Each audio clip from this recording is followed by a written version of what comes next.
it must have had an impact, right? Like what kind of impact did it have with you then?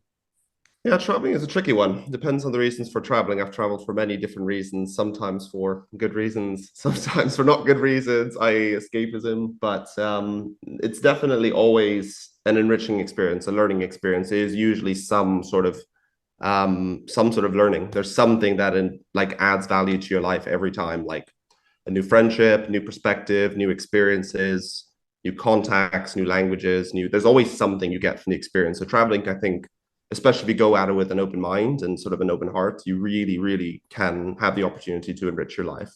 Mm. That's one of the things I love about traveling is the adventures, the potential to kind of do other things, meet new people. You're so open as well, right? When you travel, especially if you kind of travel the way I do, you really do a lot to kind of keep yourself open to new experiences. When you're open to new experiences, So a lot of how do you? very cool stuff.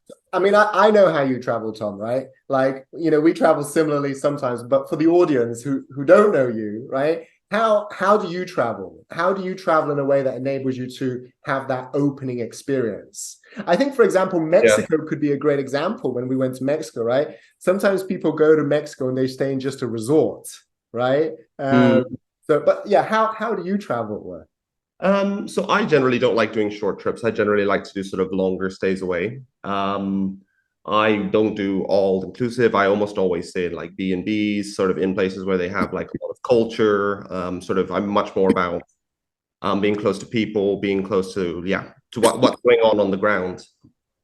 How else do I travel? I generally like to have a few little plans. So I generally kind of have some markers of what I vaguely want to do. So I'm planning a trip for like from September. I'm going to about 5 different countries.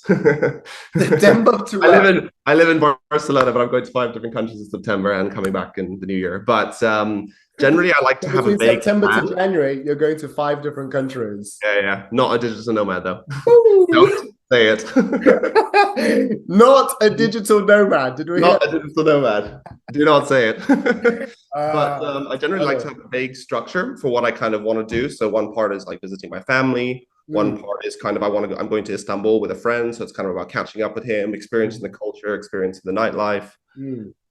Then I'm going to Bali, which is going to be more kind of health, self-care, nightlife too. But like I kind of think about vaguely what is the vibe. I probably use the word vibe a lot to the annoyance of probably everyone listening to this podcast. I use it a lot because I think it's a very I important. love it. It's all about the vibes. It's There's all only about two the of us vibe. here. Nobody could stop us from using it. The vibe police is not here. There are no vibe polices. We could say it as many times as we want. But yeah, I generally like to kind of have a feel for what I want to do, and then to kind of structure it kind of loosely, and then to leave a lot of space open for like how I want to flow in that moment. Mm. That's kind of how I like to structure my travel.